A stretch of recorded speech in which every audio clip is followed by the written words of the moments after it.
یہ ہے ان کی محفل میں بیٹو خوشبو محبت آتی ہے، سبحان اللہ، پیار اور محبت کی خوشبو ملتی ہے، دین کی بات ملتی ہے، اللہ کا خوف ملتا ہے، یہ اللہ کے ولیوں کی پہچان ہے۔ اللہ اکبر، کیا بات کر رہا تھا؟ بایزید بسطامی رحمت اللہ تعالی علیہ 32 سال گزار دیے سونا تصوف کی لائن میں، لیکن وہ جو منزل چاہتے تھے نا وہ ملی نہیں۔ ایک دن رات کو عبادت کر رہے تھے، سردیوں کی رات ہے، ماں نے آواز لگائی پانی۔ سبحان اللہ، یہ علامہ، یہ صاحب کتاب العلماء اور دیگر بہت سارے لوگوں نے لکھا ہے، ماں نے کیا کہا؟ پانی۔ بایزید بسطامی نے جلدی جلدی نماز کو ختم کیا، دیکھا تو جو گھر میں پانی کا برتن تھا اس کو دیکھا، اس میں پانی نہیں۔ عرض کی اماں جی پانی نہیں ہے، ماں چپ کر کے سو گئی۔ بایزید بسطامی گئے نہر پہ، سردیوں کی رات ہے، برتن اٹھایا، سردیوں کی رات ہے، پانی بھر کے لائے، ہاتھ میں گلاس پکڑا، ماں کے سرہانے کھڑے ہو گئے، یہ سوچ کر کے جگایا نہیں ماں کو کہ ماں کی نیند میں خلل آئے گا، سرہانے کھڑے ہیں کہ جب آنکھ کھلے گی ماں کو پانی دے دوں گا۔ کتنی دیر سردی کی رات میں اللہ کا ولی کھڑا ہے، پچھلے پہر کہیں ماں کی پھر آنکھ کھلی، پھر بولا پانی۔ انہوں نے عرض کیا اماں یہ لے کے کھڑا ہوں۔ دیکھا، کہا بیٹا کب سے؟ کہا جب سے آپ نے مانگا۔ اللہ اکبر، ماں بھی تو تھی نا تب بھی تو بیٹا بایزید بسطامی تھا نا۔ ارے ماں تھی، ماں اٹھی، ابا یزید پانی پلا کر اپنے کمرے میں چلے گئے۔ ماں اٹھی، ماں نے مصلی بچھایا، مصلی بچھا کر کہتی ہے مولا میرے بایزید کے دل میں جو ہے اسے قبول کر لے، اسے نواز دے۔ ارے جو بایزید 32 سال میں نہیں بنا تھا وہ ایک رات میں بن کے تیار ہو کے امام الاولیاء بن کے آج کی دنیا کے سامنے چمکتا دمکتا ستارہ نظر آتا ہے۔ اس لیے میلاد کی محفل میں آنے والوں پیر پہچانو، سب سے بڑا ولی اور مرشد تمہارے گھر میں تمہاری ماں ہے۔ ماں سے دعا کرواؤ، ایک ماں کی دعا 70 بلائیں ٹالتی ہے، اور ایک ماں کی بد دعا 70 مصیبتوں کو دعوت دیتی ہے، اور ماں جلدی جلدی بد دعا نکالتی نہیں ہے۔ ہاں یار، وہ ماں کا کیا پیار ہے۔ اللہ اکبر، میرے مدنی کریم رؤوف الرحیم کے آستانے پر ایک بڑھیا دستک دے رہی ہے، ایک عورت دستک دی، اس نے کچھ طلب کیا کھانے کے لیے۔ میرے آقا نے فرمایا عائشہ اندر دیکھو، جو کچھ کھانے کو ہے اس منگتی کو دے دو۔ اللہ اللہ، نبی کا آستانہ ہے۔ سیدہ کائنات نے جس گھڑی اندر جا کے چیزوں کو چیک کیا، ہے صرف 3 کھجوریں نکلی، لا کر انہوں نے اس عورت کو دے دی۔ عورت الگ سے بیٹھی، ایک کھجور ایک بچے کو دی، دوسری کھجور توڑ کے دوسرے بچے کو دی، ایک بچے کو کھلائی، دوسرے بچے کو کھلائی، تیسری کھجور خود کھانے کے لیے اسے توڑا۔ ادھر بچے پہلے نے اپنی کھجور کھائی، دوسرے نے بھی کھا لی، دونوں نے کھا کر ماں کے چہرے پہ تکنا شروع کر دیا۔ اللہ اکبر، ماں نے آدھی ایک کو دے دی، دوسرے کو دے دی، خود بھوکی رہ گئی۔ سیدہ عائشہ یہ دیکھ کر میرے نبی کی بارگاہ میں آئی، یا رسول اللہ اتنا پیار میں نے کبھی نہیں دیکھا، یہ کتنا پیار کر رہی تھی اپنے بچے سے۔ میری آقا نے فرمایا او عائشہ یہ بھی بڑا پیار کرتی ہے، لیکن سن لے کائنات بنانے والا اللہ اپنے بندوں سے 70,000 گنا اس ماں سے زیادہ پیار کرتا ہے۔ سبحان اللہ، ماں بڑا پیار کرتی ہے نا۔ آئے ہائے، وہ میاں صاحب نے بڑے پیار سے ایک سبق دیا ہے۔ آپ فرماتے ہیں کہ بھائی پیاں دے دشمن کو دے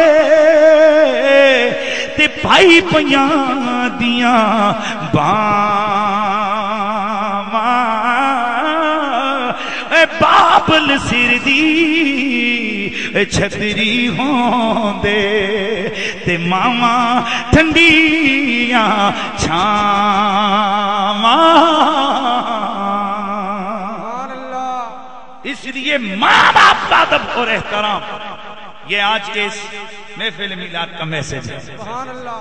میں صرف ایک سوال پوچھتا ہوں, سچ بتانا ہے آپ میں سے کتنے لوگ ہیں جو اپنی ماں کے پاؤں چومتے ہیں؟ سچ بتانا ہے.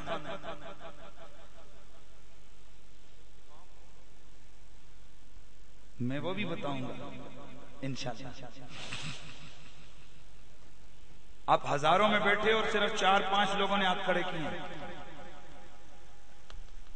آج اگر میں آپ کو کہہ دوں نا کہ یہ چادر جو ہے نا گولڑے سے آئی ہے,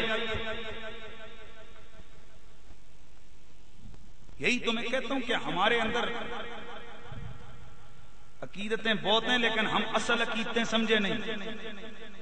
اگر یہاں میں کہہ دوں کہ یار یہ لال مجھے ملا ہے جنت سے, سارے اس کو دیکھنے دوڑو گے کہ نہیں؟ اور خدا کے بندو, میرے نبی نے حلف اٹھا کے فرمایا, اور ماں کے قدموں کو جس نے بوسہ دیا وہ سمجھ لے اس نے جنت کی چوکھٹ کو چوم لیا. سبحان اللہ. ایک دن ایک صاحب آئے نا کمپنی نمبر 2 کے, تو انہوں نے تقریر کی, انہوں نے کہا ماں دے پیر چومیا کرو. توجہ ہے, لوگوں نے بڑا پسند کیا. آگے میری تقریر آئی لیکن اس میں ساتھ ہی انہوں نے کہا کسی کے آگے جھکنا شرک ہے. اگلی باری میں کیا, میں کہا حضرت صاحب اے دسو تسی یہ دعوت دیتی ہے کہ ماؤ دے پیر چومو, ہن دسو بندہ کنج چومسی؟ سبحان اللہ. سبحان اللہ. یعنی سب سے پہلے اس کو اس طرح کا سٹیج لگانا پڑے گا جس کے کونے پہ اس کی ماں کو کھڑا کرنا پڑے گا, اور وہ آئے گا اور آ کر ماں کو چومے گا پاؤں کو, کیونکہ اگر وہ جھکا تو مولوی کے فتوے کے مطابق شرک. گل نہیں سمجھ آئی؟ تو یار یہ حدیث جو سناتے ہو کہ ماں کے قدم چومو, لیکن یہ بتاؤ کہ ماں کیا اٹھا کر تمہارے منہ کے آگے لگائے گی پاؤں, یا جھکو گے؟ تو یقیناً ماں کے قدموں میں جھکو گے نا. اس لیے ایسے ہی خواہ مخواہ کے فتوے دے کر قوم کو گمراہ مت کرو. کسی کو خدا سمجھ کے اس کی عبادت کے لیے اس کے آگے جھکنا شرک ہے. سبحان اللہ. وگرنہ آج ہم بچے کے تسمے باندھنے کے لیے, وہ چھوٹا سا بچہ ہو سکول جا رہا ہو, ہم لوگ اس کے تسمے باندھے, کیسے جھکتے ہیں کہ نہیں جھکتے؟ اور کئی کاموں کے لیے ہم لوگ جھکتے ہیں. تو صرف یہ کہنا کہ غیر اللہ کے آگے جھکنا شرک ہے, یہ تو پھر ساری دنیا ہی مشرک ہو گئی ہے. ہاں, غیر اللہ کو خدا سمجھ کے عبادت کی نیت سے اس کے آگے جھکنا یہ شرک ہے. اور یہاں کوئی آدمی بھی غیر اللہ کو خدا نہیں سمجھتا. حضرات گرامی, میری مائیں بہنیں یہاں موجود ہیں. راجہ بابر صاحب مجھے کہہ رہے تھے جن کی ماں نہیں ہے وہ کیا کرے؟ سبحان اللہ. میرے نبی نے اس کا علاج بھی بتایا. میرے آقا نے فرمایا, اور تم میں سے جو شخص اپنی ماں یا اپنے باپ کی قبر کی زیارت کرتا ہے, سبحان اللہ, اللہ تعالیٰ لکھوا دیتا ہے کہ یہ شخص بخشا ہوا ہے. سبحان اللہ. یہ کیسا ہے؟ یہ شخص بخشا ہوا ہے, یہ نیکوکار ہے یہ شخص. اور پتا چلا نبی پاک ماں کی اور باپ کی قبر سے دور نہیں کر رہے, ماں باپ کی قبر پہ جا کر وہاں دعا مانگنے کی تعلیم اور تربیت دے رہے ہیں. اس لیے میرے کو ایک نسخہ ہے, میں اگر دساں گا تو کل سارے دی دیہڑ 10-10 ہزار روپے دی لگنی ہے. قیمت اس دی 100 روپے ہے. دسو کیڑا کیڑا بندہ لینا سے تیار ہے؟ دل سارے دا ہن اینے بڑے سیانے نوں نہ پتہ, جڑے ادھیاں دسی نال اساں تے پتہ لگ ہی جاسی. بھائی اگر میں نسخہ بتا دوں کہ 100 روپیہ لوں گا اور 10,000 کی دیہڑی لگے گی, تو آپ میں سے کون آدمی ہے جو پیچھے ہٹے؟ سارے دوڑ کے آئیں گے نا.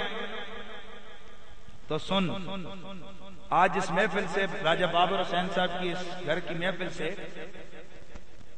آپ کو ایک نسخہ بتا رہا ہوں.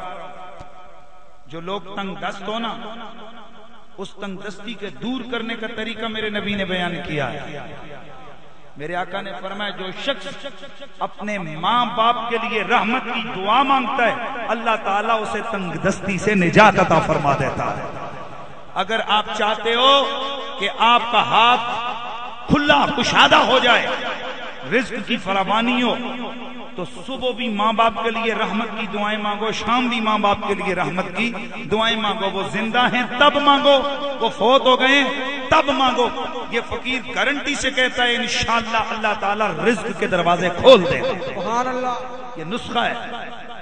ہم لوگ کرتے ہیں کچھ نہیں اور پھر ہم جاتے ہیں بابا جی کوئی تویز دو نا. کیا ڈبوسلے بنا رکھے ہیں یار. خدا رسول کی بندہ نافرمانی کرے اور پھر کہے جی تویز دو. نافرمانیوں کے بعد تعویذوں سے کوئی کام نہیں چلتا. تعویذ بھی اسی وقت اثر کرتا ہے جب اللہ کی طرف سے رحمت ہوتی ہے. تو کوشش کریں گے نا انشاءاللہ بھائی ماں باپ کی عزت کریں گے، کوشش کریں گے نا انشاءاللہ. اور جو میری مائیں بہنیں اس محفل کو سن رہی ہیں ان کے لیے بھی عرض کر دوں، جو میری مائیں بہنیں ساس اور سسر کے گھر میں جاتی ہیں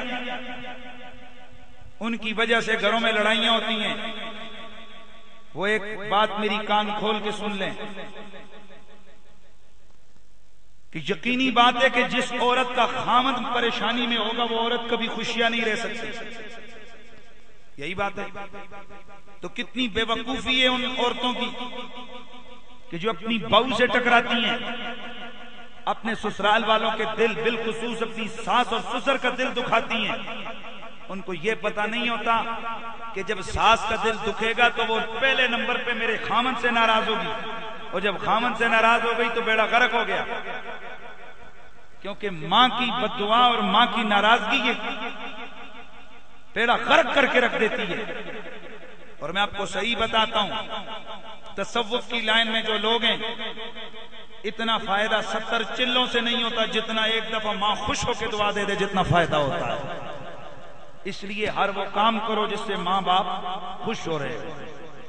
تو میں عرض کر رہا تھا کہ اللہ فرماتے ہیں نبی کے بلانے کو اپنا بلانا سمجھو، اپنا بلانا نہ سمجھو. کیوں کہ میرے یار کے یہ کمال ہے، وہ بے جانوں کو بلاتا ہے وہ بھی دوڑ کے آتے ہیں، وہ پتھروں کو بلاتا ہے وہ بھی دوڑ کے اس کے قدموں میں حاضر ہو جاتے ہیں، وہ درختوں کو بلاتا ہے درخت بھی اس کے بلاوے پر حاضر ہو جاتے ہیں. اور اس کا نتیجہ یہ ہے نبی کا بلانا تمہارے بلانے جیسا نہیں، نبی کی دعا تمہاری دعا جیسی نہیں، نبی کی پکار تمہاری پکار جیسی نہیں، اور نبی کو پکارنا تمہارے پکارنے جیسا نہیں. تم کسی کو پکارو اسے پتہ تک نہیں ہوتا، اور نبی کو تم پکارو دور کی بات ہے. اور نبی کا دل میں خیال لاؤ، محبت کا جذبہ لاؤ. نبی کو مدینے میں پتہ چل جاتا ہے کہ میرا کون سا میرا محبوب، میرا کون سا پیارا امتی مجھے پیار کر رہا ہے، مجھے پکار رہا ہے. سبحان اللہ. تسی آئے تکڑ میاں بہار آیا. رسول اللہ. پیار سے ذرا آواز آئے تسی آئے تکڑ میاں بہار آیا. رسول اللہ. دلاں دھا چین پایا بے قرار آیا. رسول اللہ. اور یاد رکھیے ہمارا مسلک سچا مسلک اہل سنت. اونچا بولو کون سا مسلک؟ اہل سنت. اور اہل سنت مسلک کی پہچان یہ ہے کہ ان کا نعرہ ہے یا رسول اللہ. تمہیں سادی دا دو ٹوک گل سادیاں دیاتی لے جے بھئی دسن لگا کسا منکرہ کسا گستاخہ جنے پچھے نماز تو اڈی نہیں ہوندی. اچھا بولو. لہذا اے جڑے نویاں نویاں چخا مار دے ہو نا کہ جڑے نوے نوے مدرسے تے نویاں نویاں مسیتیاں بڑھنیاں اس پاسے جناب والا بندہ بوتھا چاہ کے ٹرنا نظر آندہ ہے. میں آپ سے گزارش کروں گا کہ عقیدہ وہی سچا ہے جو گولڑے والے پیر کا عقیدہ ہے. لہذا اپنے بزرگوں کے عقیدے پہ قائم رہو. یہ جو نئے نئے آ رہے ہیں نا، یہ مولوی یہ دین بگاڑا کرنے کے لیے آ رہے ہیں، اس لیے صرف نام دیکھ کے اہل سنت و جماعت نہیں، کام بھی سنیوں والا، عقیدہ بھی سنیوں والا ہونا چاہیے۔ لہذا یہ جو دائیں بائیں کے جو 2 نمبر مدرسے کھل گئے نا، یہ فقیر کا ہلکا سا فتویٰ یاد رکھو، وہاں ان کی تعمیر و ترقی میں حصہ دار بننا یہ ان کے گناہ میں برابر کے شریک ہونے کے مترادف ہے۔ اس لیے اگر آپ نے دین کے حوالے سے خیرات اور صدقات کرنے تو چن کے اہل سنت کے مدارس کی خدمت کرو، اور اپنے دائیں بائیں اپنے سنی مدرسوں کو مضبوط کرو، تاکہ وہاں نبی پاک کے عشق کی تعلیم والے افراد تیار ہوں اور ہر طرف رسول اللہ کی محبت کا پیغام عام ہوتا رہے۔ میں نے